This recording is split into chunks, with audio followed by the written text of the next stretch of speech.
Good day, everyone. I'm Sandy Almogara. I'm Kimberly Dayan Samiano. And I'm Antoinette Rialco. I'm Mary Ann Insorio. And I'm Michael Pabiliano. So today we talk about the energy crisis and rising fuel prices using deduction, optional inference, and hypothetical syllogism. Let's get started. So today, pag-uusapan natin yung mga issue na ramdam ng lahat. So, yung energy crisis at mataas na presyo ng gasolina. Yeah, like kasi araw-araw na siyang nararamdaman, like yung pamasahe, pagkain, parang lahat tumataas na. But instead na mag-focus lang sa problem, we try to understand and it using logic. And we each have our own assigned concept to explain. Habang nakikinig kayo, parang sasabay na rin kayo sa usapan namin. So, real talk, bakit nga ba ang mahal ng bilihin ngayon? Usually ang sagot natin dahil tumataas yung gasolina. Which is true, pero parang kulang pa, di ba? Oo, parang may mas deeper explanation pa dito. So, paano natin siya maiintindihan beyond that? Parang kailangan natin i-break out yung meaning. Exactly, and that's where papasok yung eduction. So, ang eduction is basically the process of drawing out meaning from a situation. Hindi lang siya about ano ang mangyayari, kundi anong ibig sabihin ng nangyayari.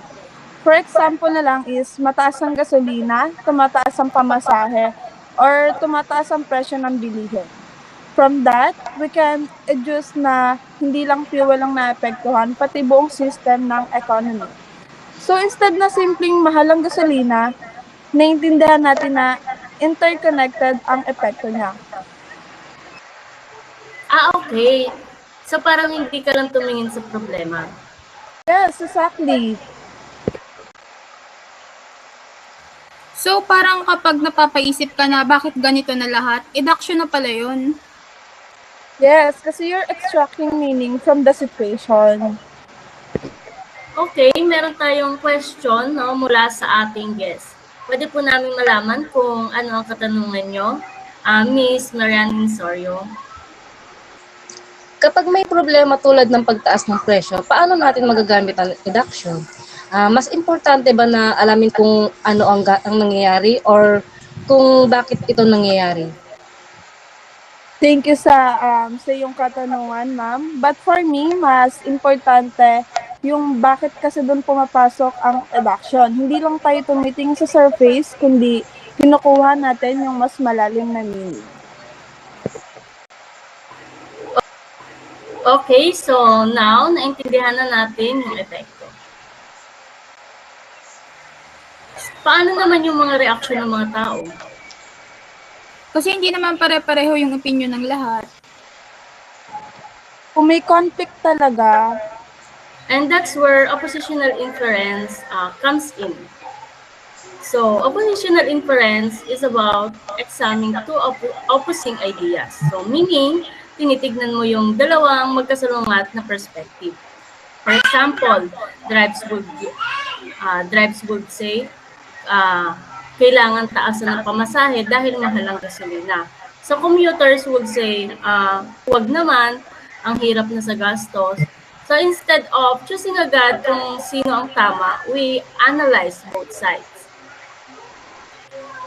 Because in reality, parehong may valid point naman. Oo nga no, depende talaga kung nasan sitwasyon ka. hindi siya about choosing sides agad. Exactly, that's the goal. So, parang sa social media lang, no? Minsan one-sided lang yung nakikita natin. Yes. Kaya importante na marunong tayong tumingin sa both sides. Okay, meron ulit tayong question mula sa ating guest. Ma'am, please do the honor. Gustong magtaas ng pamasahe at commuters na nahihirapan, paano natin magagamit ang opposition at inference dito? So, thank you for your question. So sa oppositional inference kasi hindi tayo agad pumipili ng side. So tinitignan natin pareho. Yung drivers, valid kasi ang mahal ng gasolina.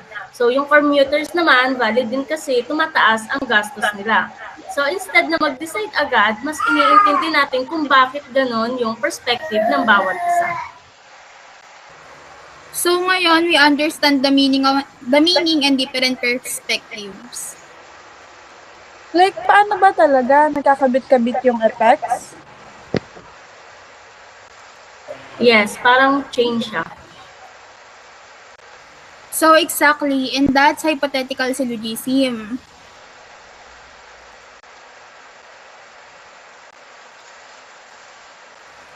So, hypothetical syllogism is a form of chain reasoning. The structure is, if A leads to B and B leads to C, then A leads to C. So, now apply natin. If tumataas ang gasolina, then tataas yung pamasahe. If tumaas yung pamasahe, tumataas yung presyo ng bilihin. So, therefore, if tumataas ang gasolina, tumataas din yung mga presyo ng bilihin. So, this shows na connected ang lahat, hindi lang isolated yung mga problems. Gets. Kaya pala, kahit hindi ako bumibili ng gasolina, affected pa rin ako. Kaya nasa chain ka pa rin ng epekto. Exactly, guys. That's the point. This interesting ha. May gusto ulit magtanong from our guest. So wait lang po, paano namin malalaman kung may connection talaga yung mga nangyayari? Good question. So, tinitignan natin kung may chain ng cause and effect. Kung ang isang pangyayari ay nagdudulot ng isa pa at tuloy-tuloy yon, then connected sila. So ibig sabihin, kahit hindi namin directly nararanasan yung unang cause and effect, affected pa rin kami. Exactly. Basta nasa chain ka ng epekto, maapektuhan ka pa rin even indirectly. So, siguro, ang pinaka-lesson dito is, Hindi sapat na alam lang natin na may problema. Mas importante na naiintindihan natin kung bakit nangyayari.